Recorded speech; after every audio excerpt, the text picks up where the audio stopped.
Começou.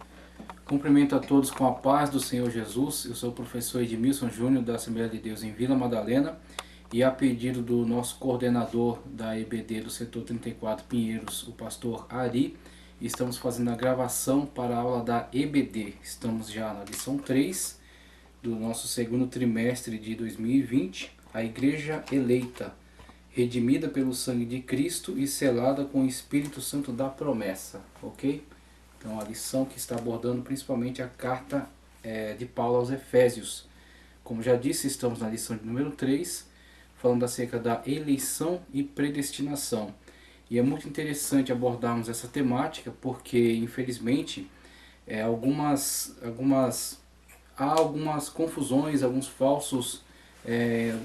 equívocos em relação a esse tema, tentando até dizer ou vincular esse tema a determinados postulados teológicos, o que não necessariamente seja verdade, uma vez que é um tema que não está atrelado a uma determinada corrente teológica, mas sim à Bíblia Sagrada. Então esse tema, por mais que apresente algumas polêmicas, né, exista de fato algumas discussões, alguns embates em torno dele, se nós adotarmos uma posição que inclusive é defendida pela declaração de fé da Assembleia de Deus, não no sentido de endossar este ou aquele determinado postulado teológico, corrente de pensamento teológica, mas endossar a Bíblia Sagrada, o ser bíblica, né, o fazer a exegese com responsabilidade, nós veremos que a Bíblia Sagrada nos orienta à correta interpretação acerca da eleição e da predestinação. Então é isso que vamos ver aqui nessa lição de número 3. Já faço aqui a leitura do texto áudio que diz: como também nos elegeu nele antes da fundação do mundo, para que fôssemos santos e irrepreensíveis diante dele em amor, e nos predestinou para filhos de adoção por Jesus Cristo para si mesmo, segundo o beneplácito de sua vontade.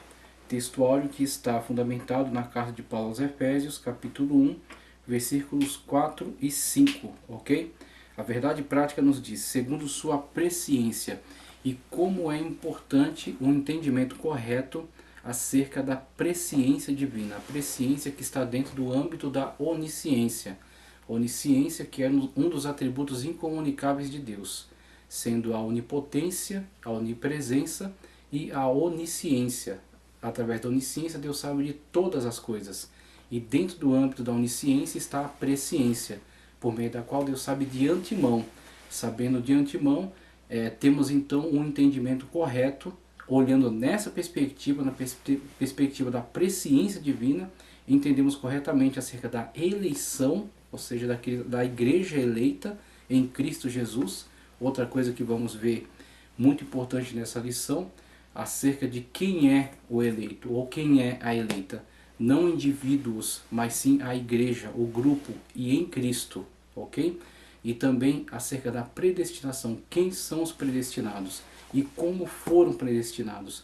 São predestinados por Deus, mediante a sua presciência, ok? E a predestinação sempre vinculada à salvação, sempre vinculada ao resgate de vidas para estar na presença de Deus, e nunca vinculado duplamente a uma predestinação para a salvação e para a condenação. Essas são certas afirmativas que não têm embasamento bíblico. Então temos aqui a verdade prática, como estava lendo, segundo sua presciência. Como é importante entendermos este conceito. Deus elegeu e predestinou para a salvação os que creriam e perseverariam na fé em Cristo Jesus.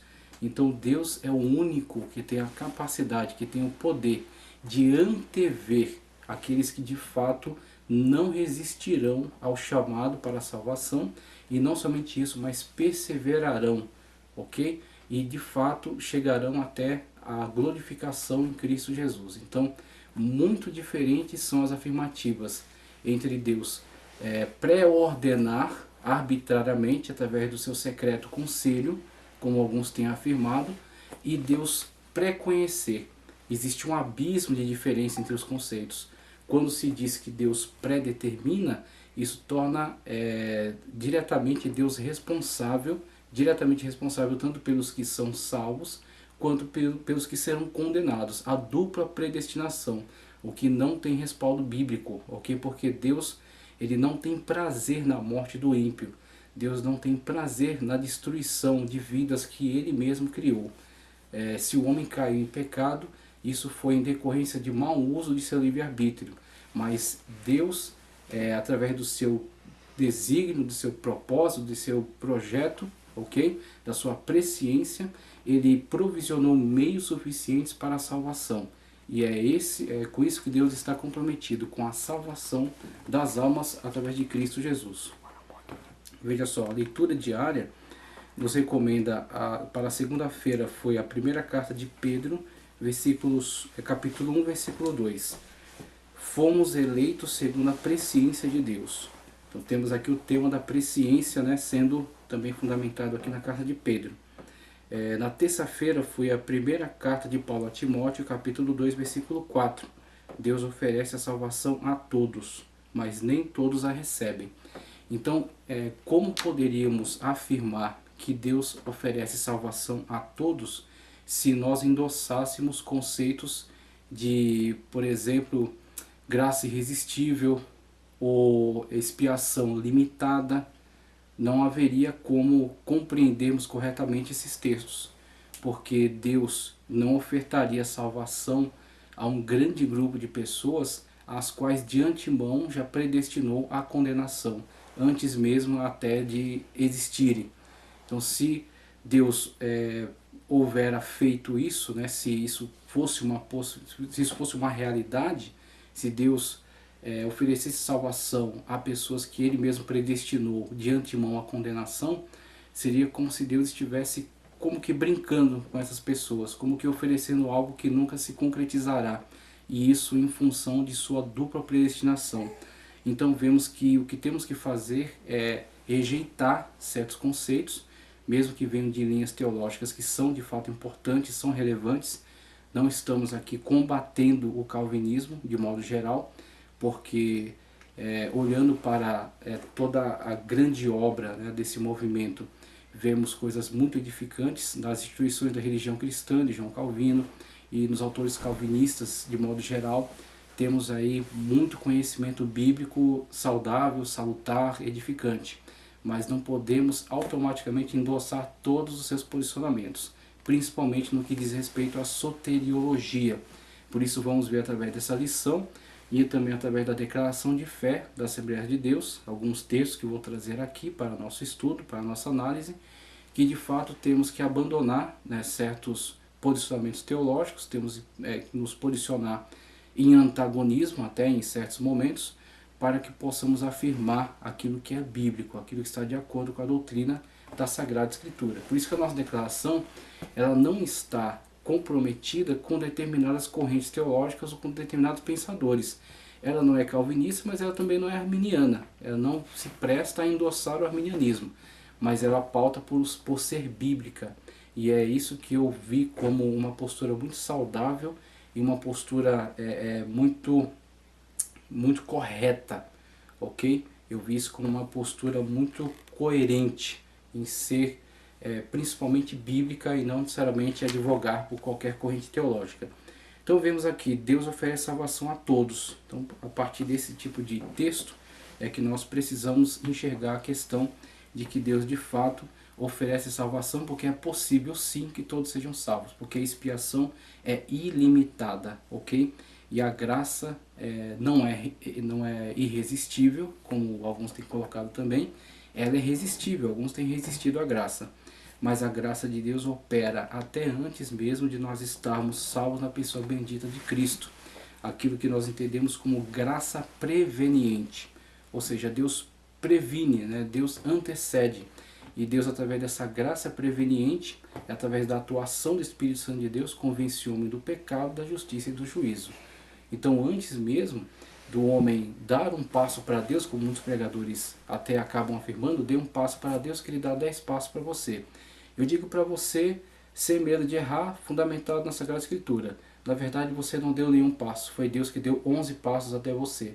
Porque até o convencimento de que você é pecador e necessita de salvação, já foi um ato da graça divina, chamada graça preveniente.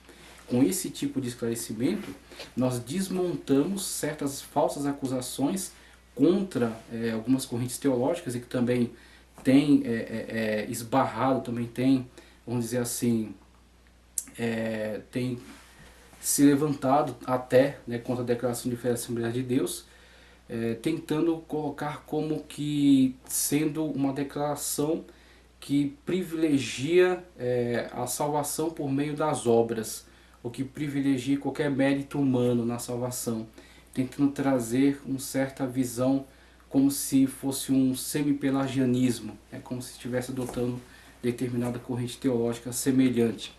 E quando vemos esse tipo de declaração, simplesmente estamos diante de um equívoco, né? Ou até diante de certa má-fé de alguns que fazem esse tipo de declaração, uma vez que sempre temos a afirmação de que é pela graça, é uma declaração calicêntrica, é a graça divina, tanto após, né, o ato salvífico como antecedendo o ato salvífico. A graça divina é que, de forma preveniente, nos possibilita olhar para o ato, né, no qual Cristo ele nos chama à salvação, entender-se pecadores, né, conscientizar-se de que somos pecadores através da ação do Espírito Santo de Deus, que convence o homem do pecado, da justiça e do juízo, e uma vez conscientizado de seu pecado, abrimos o coração para a salvação por meio de Cristo Jesus, né, aquele que ele oferece por meio das suas obras, né, do seu sacrifício vicário, dos seus méritos. Então os méritos de Cristo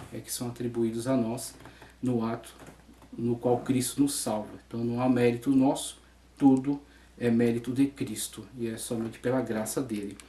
Para a quarta-feira, vemos a primeira carta de Paulo aos Coríntios, capítulo 10, versículo 12. Os eleitos devem vigiar para não cair e perderem a salvação. E aqui temos uma discussão que é levantada também em relação à perseverança. E alguns até rejeitam a possibilidade da apostasia. E, na verdade, temos a Bíblia Sagrada sempre nos alertando em relação a isso. Tomar cuidado para não decair da fé, para não perder a coroa, para não apostatar. Agora, é claro que essas afirmações, elas não contradizem e elas não entram em choque, em linha de colisão, com a certeza de que Deus, pela sua presciência, sabe aqueles que de fato vão perseverar. Porque Deus é presciente. A presciência está dentro da onisciência. Deus sabe de todas as coisas. Então Deus, pela sua presciência, sabe aqueles que vão perseverar até o fim. Só que é muito diferente você dizer Deus sabe aqueles que vão perseverar e você dizer Deus obriga-os a perseverar. Então uma coisa é a afirmação do determinismo, que torna Deus responsável por aqueles que perseverarão, mas também por aqueles que não perseverarão. E outra coisa é a afirmação bíblica da presciência, na qual Deus tem pleno conhecimento acerca daqueles que perseverarão, sabendo que a todos foi ofertada a possibilidade de salvação, e aqueles que rejeitaram, rejeitaram livremente, e serão justamente condenados porque a eles foi ofertada possibilidade de salvação. Veja, para quinta-feira ele nos sugere a carta de Paulo aos Romanos, capítulo 8, versículo 30. Apenas os eleitos em Cristo foram predestinados, eleitos segundo a presciência, como já foi afirmado. Na sexta-feira, Romanos 8, 28 e 29, a predestinação não é dupla, pois ela diz respeito apenas às dádivas da salvação. Veremos isso quando estudarmos aqui este ponto na lição. Sábado, Efésios 2, 4 a 8. A salvação pela graça provém do amor de Deus. A salvação, a predestinação, a eleição estão vinculados ao amor. Então a manifestação clara, evidente, a manifestação universal do amor de Deus. Como temos João 3,16, o textuário da Bíblia. E o amor de Deus é de tal maneira. Então as medidas são imensuráveis. Vou fazer aqui a leitura bíblica em classe, depois vamos partir aqui para as imagens que eu vou estar mostrando em tela para nos ajudar aqui na compreensão. Veja só, a leitura bíblica em classe está na carta de Paulo aos Efésios, capítulo 1, versículos 4 ao 22, aliás, versículos 4 ao 12, que diz: como também nos elegeu nele, ou seja, nós fomos eleitos, né, por ele, mediante a sua presciência, e nos elegeu em Cristo. Então é por meio de Cristo que nós somos eleitos. Nos elegeu nele antes da fundação do mundo, para sermos santos e irrepreensíveis diante dele em amor, ok? Antes da fundação do mundo. Então, devido à capacidade que só Deus tem de conhecer todas as coisas de antemão. E nos predestinou para filhos de adoção por Jesus Cristo, para si mesmos, segundo o beneplácito de sua vontade, unicamente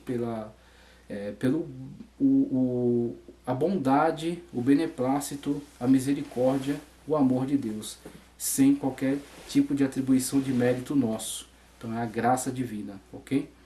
Para louvor e glória de sua graça, como diz aqui, né? Pelo qual nos fez agradáveis a si no amado. Então a obra de Deus que nos torna então agradáveis depois de um processo de regeneração. E essa regeneração em função de um anterior arrependimento, como sempre a palavra de Deus nos diz, arrependei-vos e convertei-vos. Veja o chamado de João Batista, que também era o chamado de Cristo, ok?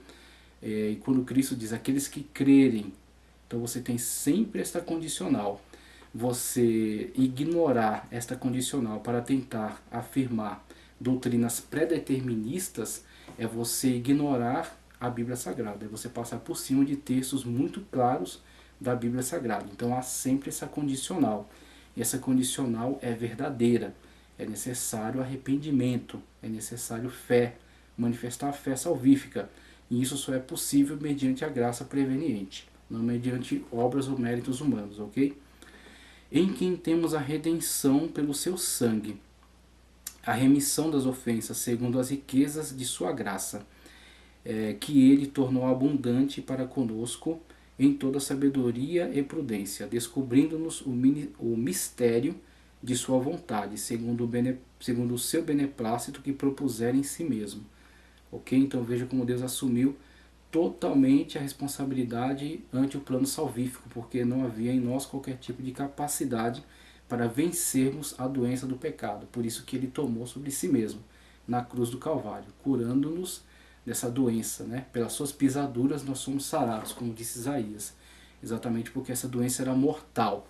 É como Adão e Eva foram alertados e depois viram as consequências do seu ato pecaminoso, consequências essas que são sentidas por todos nós, que já nascemos, como Davi mesmo diz, minha mãe, quando me gerou, né, já me gerou em pecado.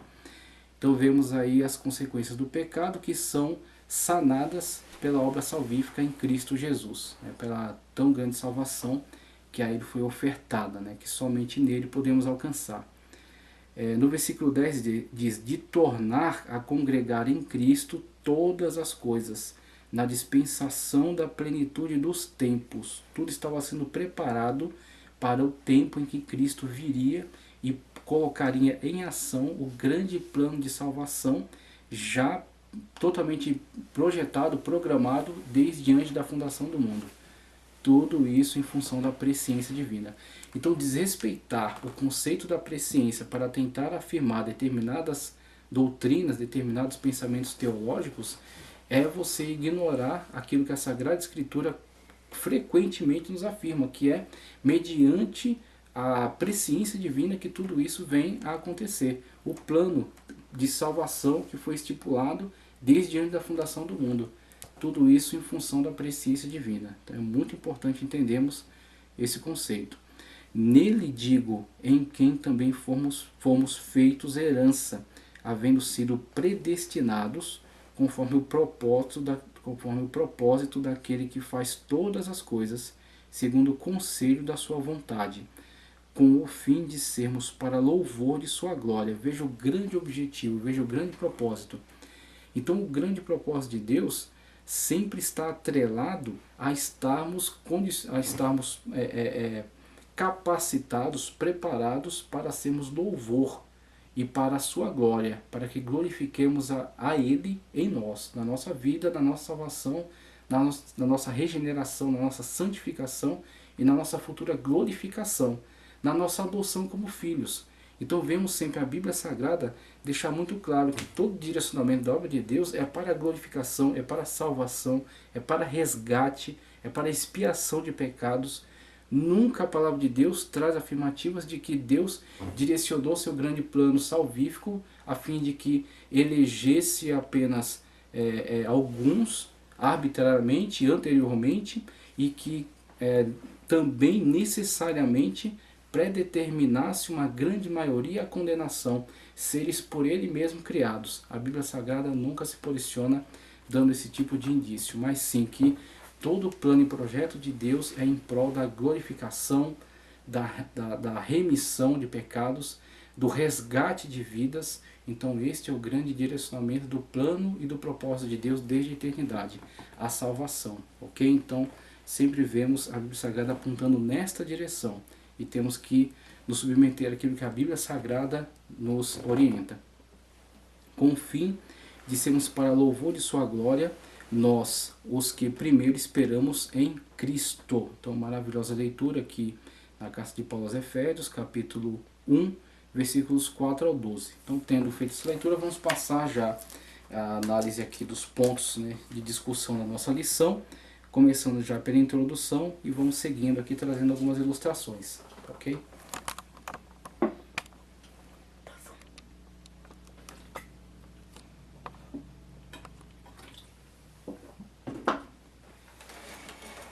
Vamos lá. Então, eleição e predestinação.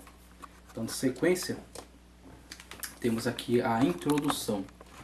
A introdução nos diz o seguinte: a eleição e a predestinação são termos importantes na compreensão da doutrina da salvação.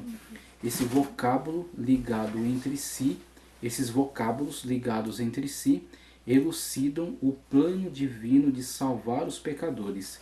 Nessa lição abordaremos os conceitos bíblicos e a interpretação pentecostal referente à eleição e à predestinação.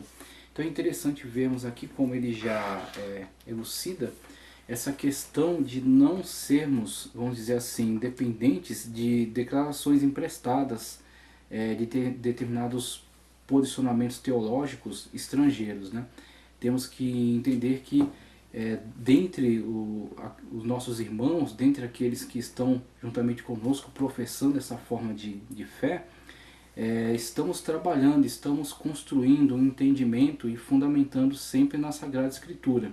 Então ele ressalta essa questão de olharmos para esse posicionamento pentecostal em relação a esses termos. Como é que nós temos lido, como é que nós temos entendido, como é que nós temos nos posicionado diante desses termos.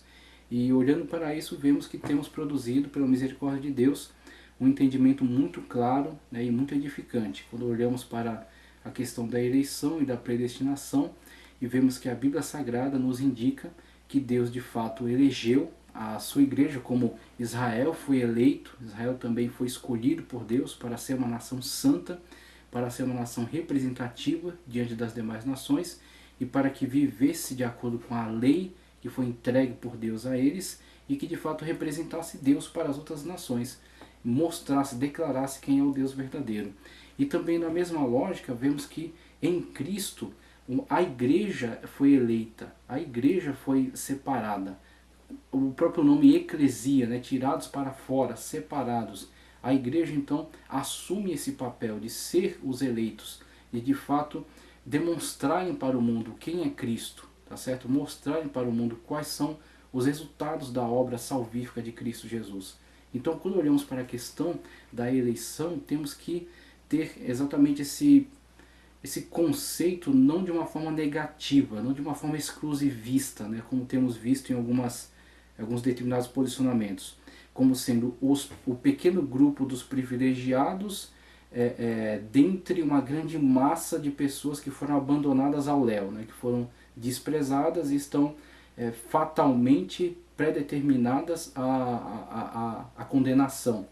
Mas a Bíblia Sagrada sempre nos indica que esse grupo dos eleitos é sim aqueles que foram, dentre tantos os quais foi ofertada a salvação em Cristo Jesus, porque a porta foi aberta a todos, são aqueles que não rejeitaram a mensagem salvífica, são aqueles que não ignoraram o chamado à salvação e que de fato receberam, né, de bom grado a semente, né, do Evangelho, em boa terra, como Cristo exemplificou, né, não numa terra com espinhos ou com pedregulhos, né, não deixaram que a mensagem fosse abandonada à beira do caminho, mas que de fato receberam ela em boa terra e rendeu fruto, né, criou raiz.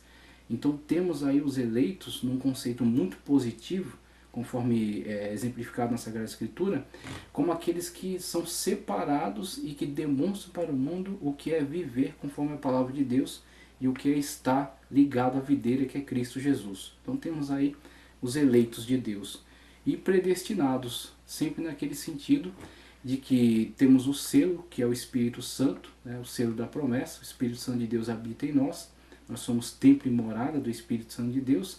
Assim sendo, estando ligados a Cristo, sendo corpo, e Cristo é o cabeça, né, então estamos todos interligados e somos todos dentro desse corpo partes relevantes, partes importantes, tendo sempre Cristo como autoridade máxima, Cristo como líder maior. Somos parte do corpo e somos então predestinados, ou seja, o Espírito Santo que está em nós é a garantia de que nós temos um destino final, que nós temos uma esperança final, que nunca vai morrer, que nunca vai murchar, que nunca será, vamos dizer assim, nunca vai cair por terra. Essa tão bendita esperança que é a glorificação, que é estarmos diante de Cristo Jesus, que é estarmos na pátria celestial. Então somos predestinados a chegar, a alcançar, a estar de fato na presença do nosso Mestre amado, se permanecermos no corpo, porque a predestinação nem é dupla, predestinação para a salvação e para a condenação, como um ato fatalista, tá certo? Como um ato, vamos dizer assim, no qual uma grande maioria é desprezada e uma pequena minoria é escolhida de antemão. Então a Bíblia Sagrada não endossa esse tipo de posição, mas sim, dentre tantos que foram chamados, alguns poucos de fato se predispõem a estar em conformidade com aquilo que é exigido por Deus. Então, como Cristo mesmo declarou, muitos são chamados, mas poucos são escolhidos. E não são aqueles que não se encontram dentre os escolhidos, não em decorrência de uma rejeição de antemão da parte de Deus, mas porque não se dispuseram, né, a de fato estar de acordo com a responsabilidade do chamado.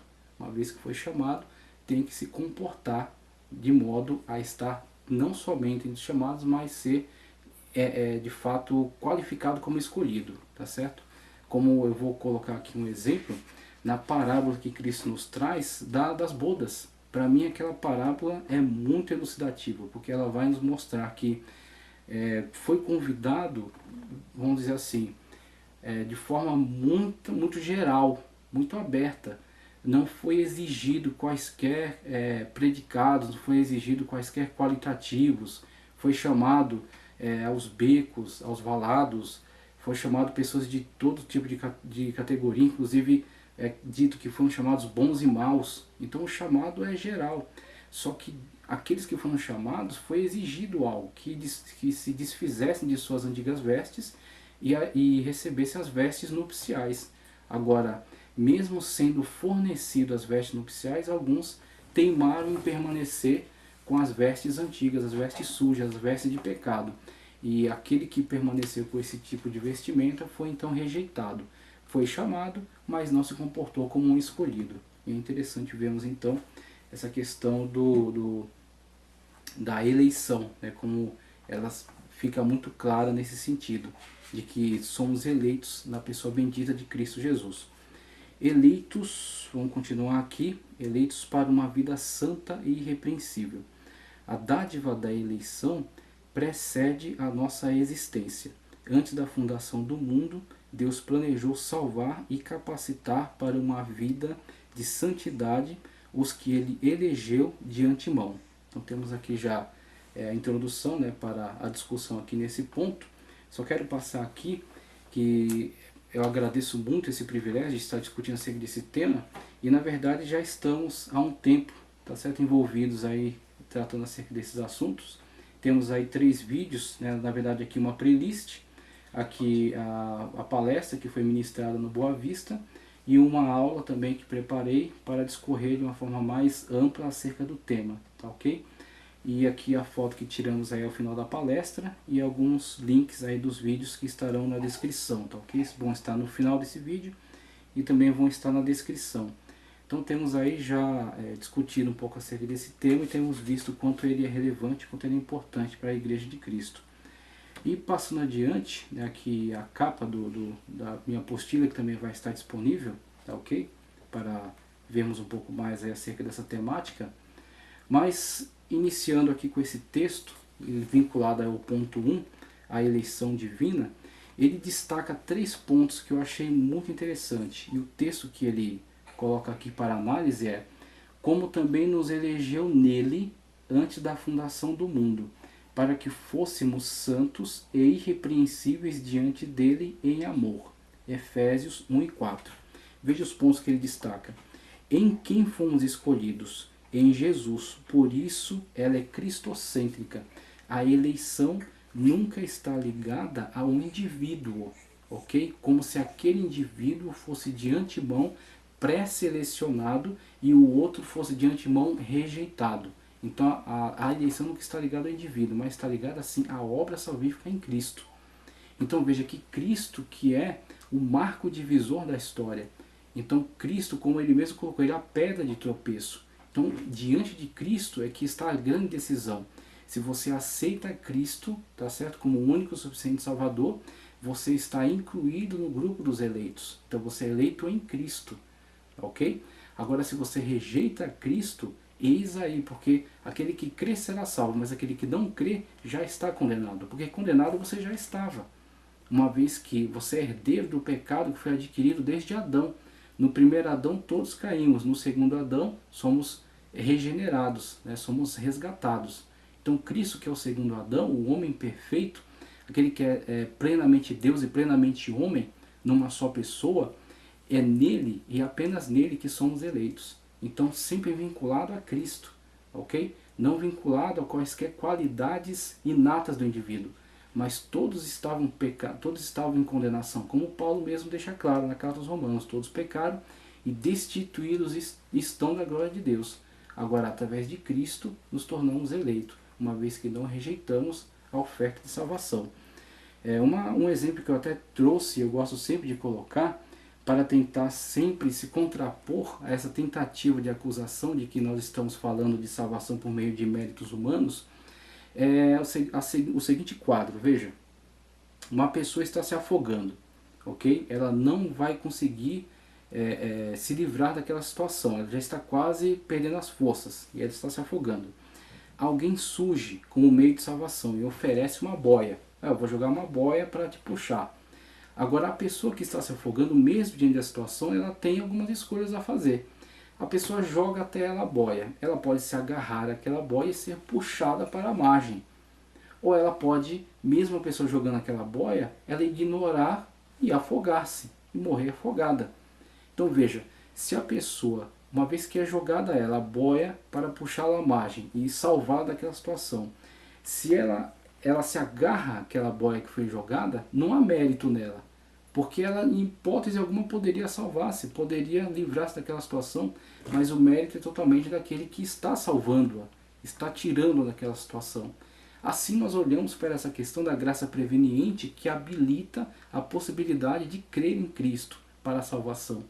Então o mérito não está em nós, e sim em Cristo. O mérito não está em nós, e sim no Espírito de Deus. O mérito não está em nós, e sim em Deus, que nos dá essa graça preveniente e nos conscientiza do nosso pecado e nos oferece meios suficientes de salvação.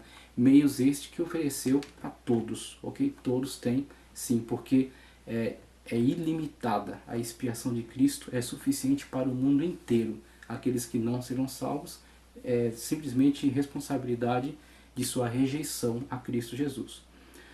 O outro ponto, o tempo é dito como antes da fundação. O 2 aqui, em que tempo se deu essa escolha? O tempo é dito como antes da fundação do mundo. 3. E qual a finalidade? Para que fôssemos santos e irrepreensíveis. E aí ele vai trazer um comentário de Donald C. Stamps, mas tudo bem, que já é suficiente. Então temos aqui esses 3 pontos que são fundamentais. Passando adiante, Veja só, temos aqui esse quadro. Esse quadro aqui foi apresentado quando eu estive envolvido na palestra. Me diz o tempo. Me diz o tempo.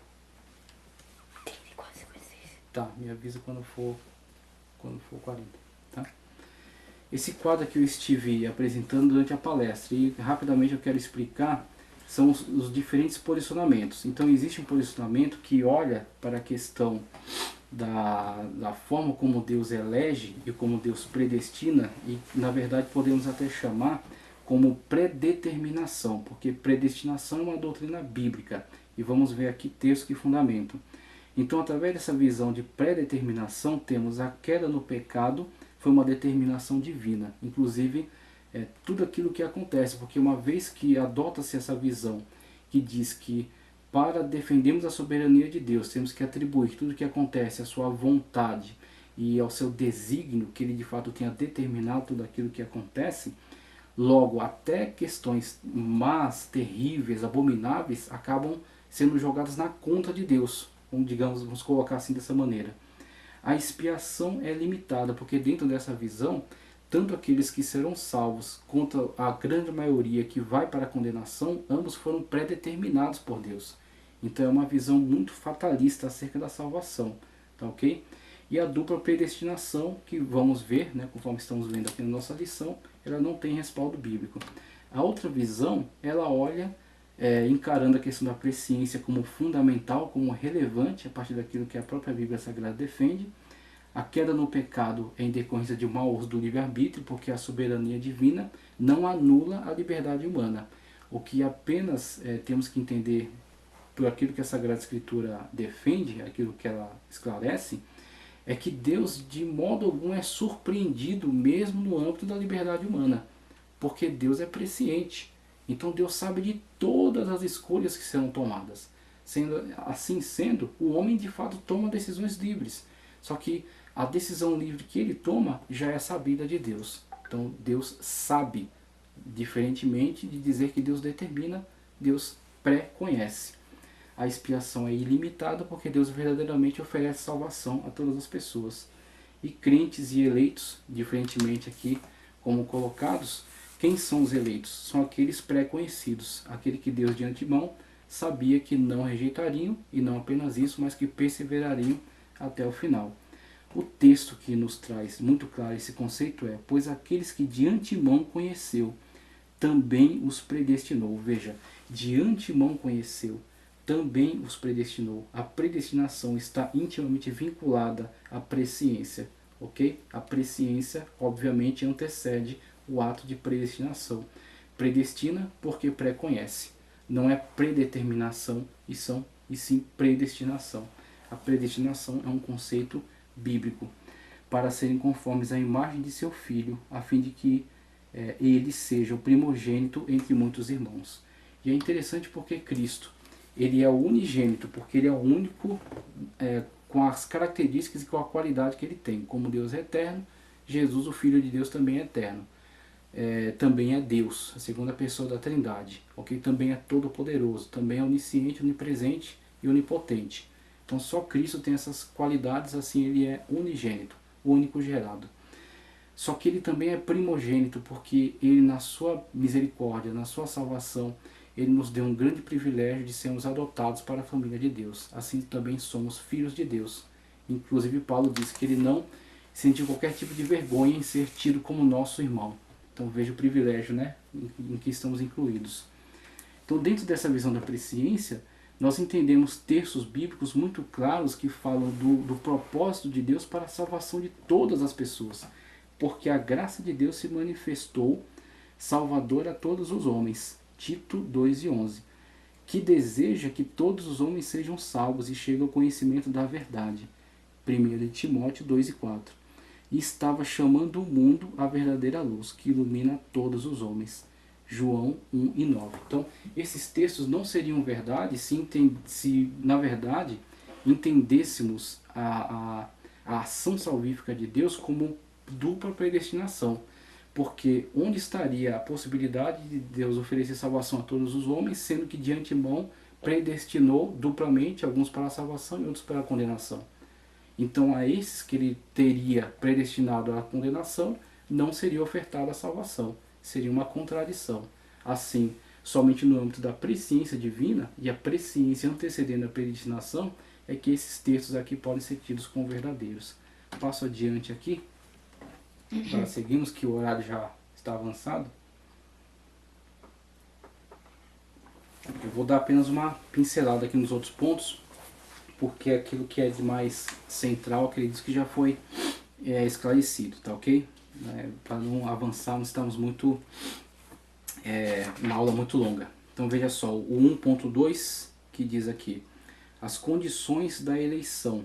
A salvação é oferecida a todos. E os textos que ele coloca aqui, que são textos fundamentais para entendermos que de fato a salvação é oferecida a todos. Primeiro, o texto áureo da Bíblia, né? João 3,16. Porque Deus amou o mundo de tal maneira que deu seu Filho unigênito, para que todo aquele que nele crê não pereça, mas tenha a vida eterna. Não seria possível entendermos esse texto se nós não compreendêssemos primeiro que a predestinação é mediante a presciência e que não existe dupla predestinação, mas sim predestinação à salvação, eleitos em Cristo Jesus, ok? Eleitos segundo a presciência de Deus. Porque se houvesse dupla predestinação e uma grande maioria estivesse predestinada à condenação desde de sempre, desde a eternidade, não seria possível, ok? Não seria verdadeiro, não seria coerente a questão de Deus manifestar seu amor por toda a humanidade e oferecer seu Filho para que todo aquele que nele crê, ou seja, quando você coloca todo aquele, você está abrindo uma possibilidade, uma porta de salvação universal. Então, como seria possível oferecer salvação universal, oferecer salvação a todos, se não entendêssemos que de fato é uma possibilidade real, é de fato uma afirmativa verídica de que Deus tem sim o desejo, tem sim a intenção de ofertar salvação a todas as pessoas. Então é aonde temos que entender certos conceitos para que possamos continuar coerentes com a Sagrada Escritura. É sim ofertada a salvação a todas as pessoas. É sim Cristo oferecido como meio salvífico suficiente a todas as pessoas. E isso está plenamente de acordo com a questão de que aqueles que são eleitos, aqueles que são predestinados, são mediante a presciência. Então Deus não predetermina, mas Deus preconhece. E preconhece aqueles que, ouvindo a mensagem de salvação, não rejeitam. Então Deus, de fato, preconhece aqueles que aceitam a Cristo como seu único Senhor e Salvador, e a eles está plenamente aplicado esse texto. Na verdade foi oferecido a todos, mas aquele que crê, tá certo? Como diz aqui, todo aquele que crê, eis a condicional. Aqueles que creem são aqueles que estão privilegiados então com essa nova vida em Cristo Jesus e sentem de fato, estão vivendo no amor de Deus. A primeira de Timóteo 2, 4 ao 6 que diz: que quer que todos os homens se salvem e venham ao conhecimento da verdade, porque há um só Deus e um só mediador entre Deus e os homens, Jesus Cristo, homem, o qual se deu a si mesmo em preço de redenção por todos, para servir de testemunho a seu tempo. Tá maravilhoso o texto, que também nos afirma essa perspectiva na qual Deus sim quer salvar a todos e sim oferece meios salvíficos suficientes a todos, ok? Declaração de fé, veja só, que ela afirma: salvação para todas as pessoas. Um dia todos os seres humanos comparecerão diante do Senhor e Criador de todas as coisas. Deus, contudo, não deseja a perdição de ninguém, que quer que todos os homens se salvem e venham o conhecimento da verdade. Porque, por isso, o Pai enviou o seu Filho amado, Jesus Cristo, para morrer em nosso lugar, providenciando-nos uma salvação eterna, completa e eficaz. Então temos aí já palavras da declaração de fé endossando esse conceito, e textos aqui que eu não vou ler, mas vão estar disponíveis para vocês, mas que de fato ratificam esse conceito de que Deus, o grande desejo, o grande plano, né, o grande mover do projeto de Deus é sim em prol de uma salvação ofertada universalmente, ok? Passamos para o ponto 3 e vamos novamente ficar focados aqui no versículo vida santa e irrepreensível. O versículo que ele nos sugere aqui como fundamento para essas afirmações são: Sede, pois, imitadores de Deus como filhos amados, e andai em amor, como também Cristo vos amou, e se entregou a si mesmo por nós, em oferta e sacrifício a Deus, em cheiro suave. Mas a prostituição e toda impureza ou avareza nem ainda se nomeie entre vós, como convém aos santos.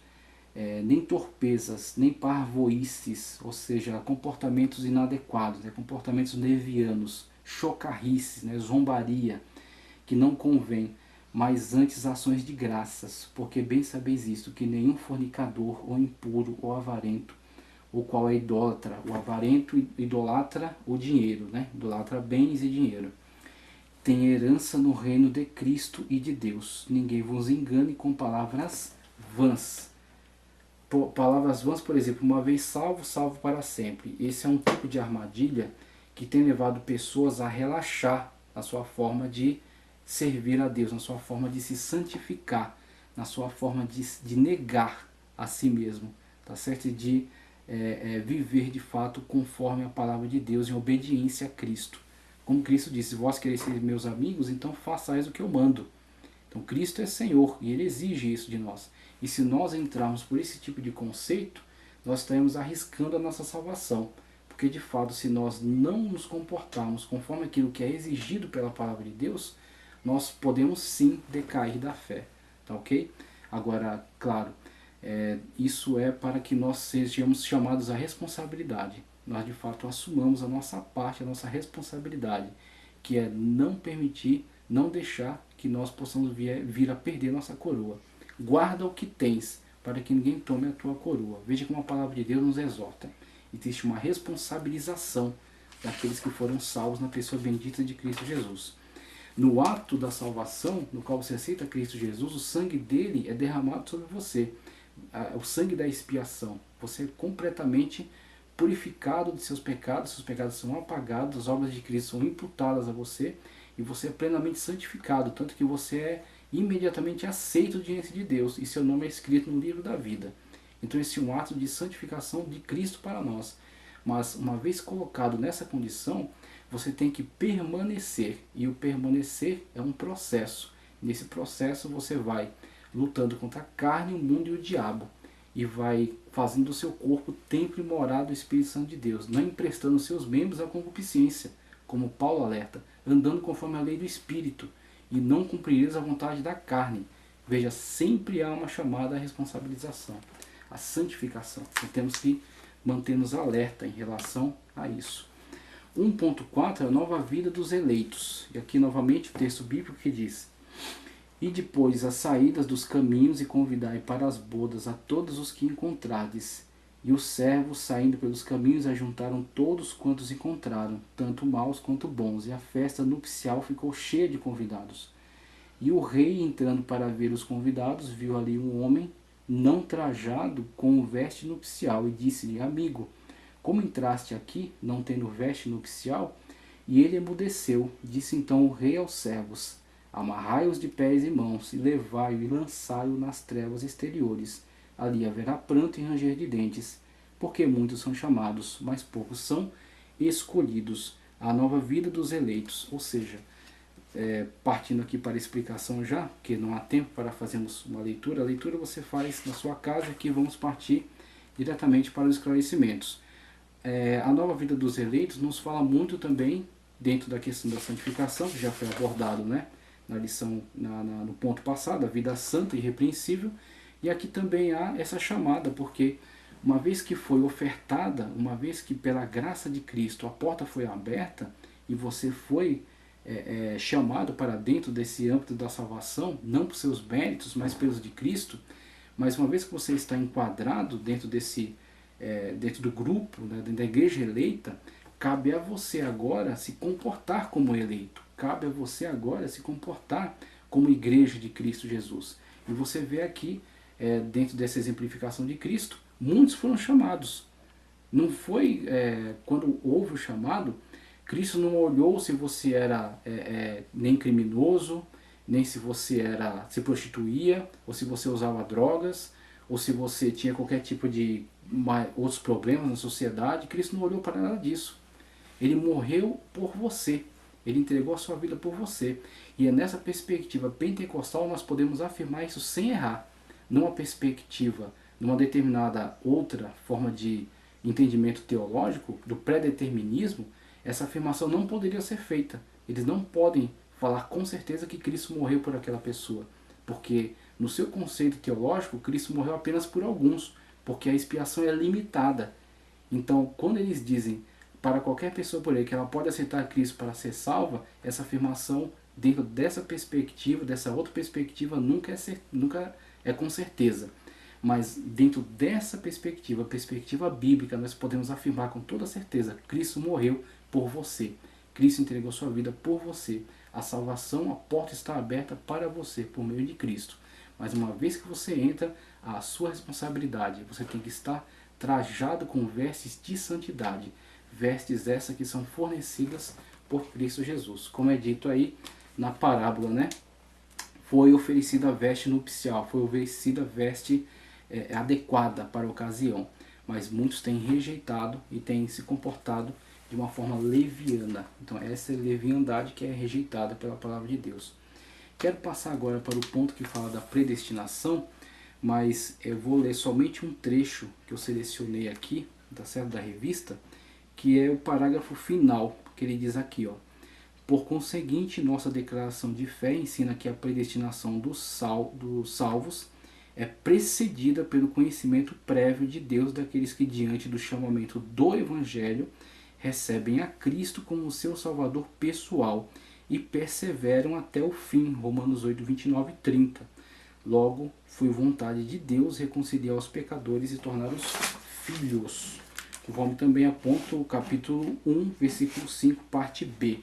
Na declaração de fé, temos aí o eco, né, dessa mesma ideia, desse mesmo posicionamento. Veja, a predestinação genuinamente bíblica diz respeito apenas, veja aí o destaque que eu coloquei, apenas à salvação, sendo condicionada, olha a condição, crer, não é? Condicionada à fé em Cristo Jesus. Cristo Jesus é ponto central dessa declaração, ok? Diferentemente de certas teologias que esvaziam a importância do sacrifício vicário de Cristo, porque atribuem tudo a uma decisão arbitrária e secreta tomada desde a eternidade e que condiciona um pequeno grupo à salvação e uma maioria à condenação.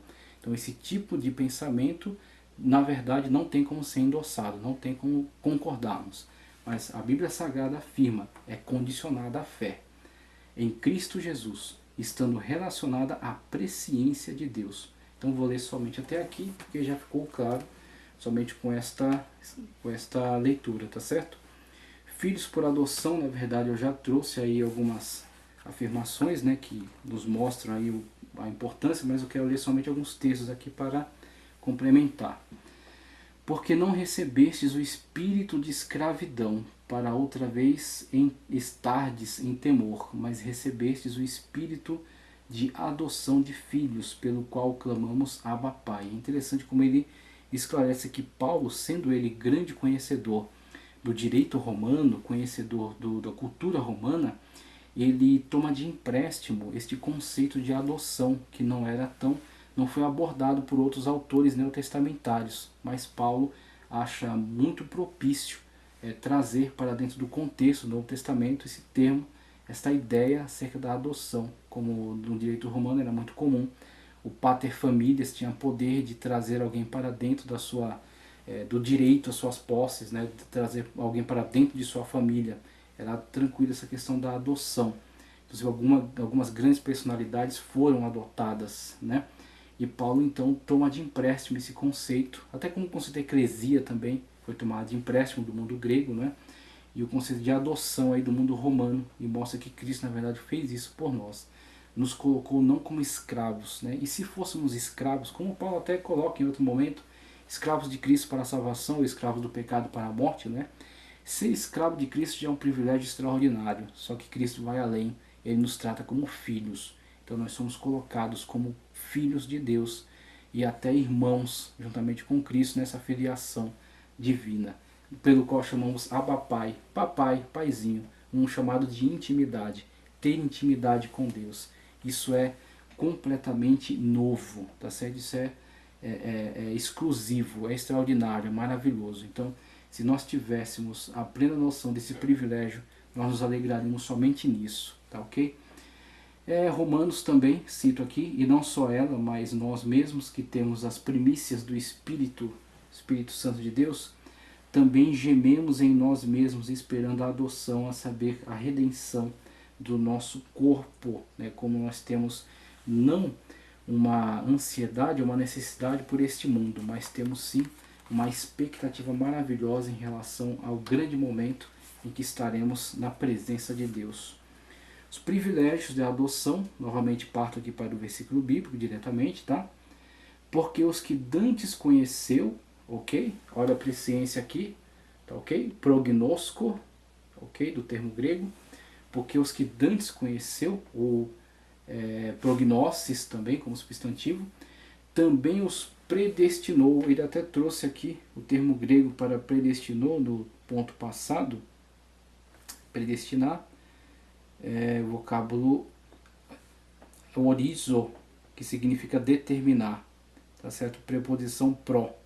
Então temos aqui as definições que ele trouxe aqui no ponto passado, mas temos aqui os que dantes conheceu, também predestinou para serem conformes à imagem de seu Filho. Veja, qual o objetivo da predestinação? Que está ligado à presciência. É por meio da presciência que ele predestina. E é para quê? Para serem conformes à imagem de seu Filho. Então como é que ele vai pegar pessoas que ele tem o desejo de serem conforme a imagem de seu Filho e os predestinar de antemão à condenação eterna, antes mesmo de terem nascido? Isso não faz nenhum sentido. Todo o objetivo de predestinação divina está ligado à sua presciência, seu conhecimento de antemão, e sempre visa torná-los conforme a imagem de seu Filho. Sempre um objetivo salvífico, ok? Em quem temos a redenção pelo seu sangue, a remissão das ofensas, segundo as riquezas de sua graça, que ele tornou abundante para conosco em toda a sabedoria e prudência, descobrindo-nos o mistério de sua vontade, segundo o seu beneplácito, que propuser em si mesmo. Ou seja, Cristo Jesus assumiu toda a responsabilidade por nossa salvação. Quero ler rapidamente com vocês, porque para mim isso aqui foi fundamental. Ele nos colocou uma lista aqui dos textos que falam de predestinação e salvação. O ponto aqui, predestinação e salvação. Ele nos dá uma lista dos textos que falam de predestinação no Novo Testamento e procura aí dupla predestinação. Veja só, Atos 4:28, para fazerem tudo o que a tua mão e o teu conselho tinham anteriormente determinado que havia de se fazer, visando salvação das almas. Aqui também, Romanos 8, 29 e 30, porque os que dantes conheceu também predestinou, já foi lido, mas também visando a imagem, serem conforme a imagem de seu Filho, ou seja, salvação também. 1 Coríntios 2,7, mas falamos a sabedoria de Deus oculta em mistério, a qual Deus ordenou antes dos séculos para a nossa glória, para a glorificação, veja, ou seja, também objetivo salvífico, hein? E nos predestinou para filhos de adoção por Jesus Cristo, para si mesmo, segundo o beneplácito de sua vontade, objetivo salvífico, ou seja, redenção, remissão. Nele digo, em quem também fomos eleitos, fomos feitos herança, havendo sido predestinados conforme o propósito daquele que faz todas as coisas segundo o conselho de sua vontade. Efésios 1 e 11, e você pode ler a continuação do capítulo e ver que é sempre objetivo salvífico. Então temos aqui sempre vendo predestinação ligada ao objetivo de Deus como salvação. Eleitos em Cristo, sempre como grupo, como igreja, e sempre em Cristo, e predestinados sempre com o objetivo salvífico. Não existe essa questão de dupla predestinação sustentada na Sagrada Escritura. Eu poderia até discutir aqui um pouco mais acerca de alguns textos que são um tanto polêmicos, mas o tempo não nos permite, tá? Eu vou encerrar a aula, apenas vou citar aqui, mas geralmente gostam de colocar aquela questão: escolhi Jacó e aborreci Esaú. Peço para que você leia atentamente, porque muitas das vezes, nesse trabalho de exegese, às vezes não é necessário nem você recorrer ao léxico grego, tá certo? Você ir tão longe assim. Uma boa leitura do texto em português vai proporcionar entendimento. Veja naquele texto e procure em que momento está dito claramente que Esaú foi predeterminado à condenação eterna. Mas sim, é dito que Deus preferiu Jacó e preteriu Esaú. Não no sentido de que Jacó foi predeterminada a salvação e Esaú predeterminada a condenação eterna, mas que sim, Deus pela sua soberania, e Ele é soberano para isso, Ele escolheu que o seu plano salvífico se desenvolvesse por meio de Jacó Esaú, de Esaú os 12, tá certo? Os patriarcas, deles Israel, e de Israel Cristo, e Cristo vindo através deles como meio salvífico suficiente para todos, inclusive os descendentes que vieram de Esaú, porque a salvação é para todos. Então temos aí não uma questão de preferiu esse para a salvação e o outro preteriu como condenação, mas sim escolheu este como meio pelo qual trarei aquele que é salvador para todos, para o descendente de Jacó e para o descendente de Esaú. Aquele outro texto também acerca dos vasos da ira e o vaso o vaso de honra e o vaso da ira. Veja, observe que Deus preparou o vaso de honra. E os vasos de ira, no texto diz que foram preparados. Uma afirmativa assim, no passivo. Foram preparados. Então, quando fala acerca do vaso de honra, diz claramente, foi Deus que preparou. E quando diz do vaso de desonra, o vaso de ira, foram preparados. Essa parece um detalhe, mas é muito importante. Foram preparados, essa forma passiva de dizer, é uma forma de dizer que não foi Deus que preparou ninguém para a desonra. Não foi Deus que preparou ninguém para a ira.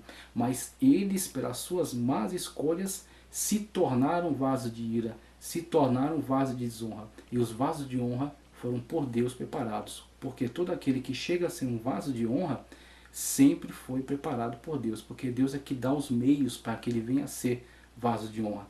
Os meios são Cristo. Tá ok? Cristo e a sua salvação. E aí podemos falar também daquele texto onde fala que endureceu o coração de Faraó. Veja, quando Deus endurece o coração de Faraó para que venham todas as pragas, através de cada praga daquela, Deus está destruindo a imagem de uma determinada deidade egípcia, ok?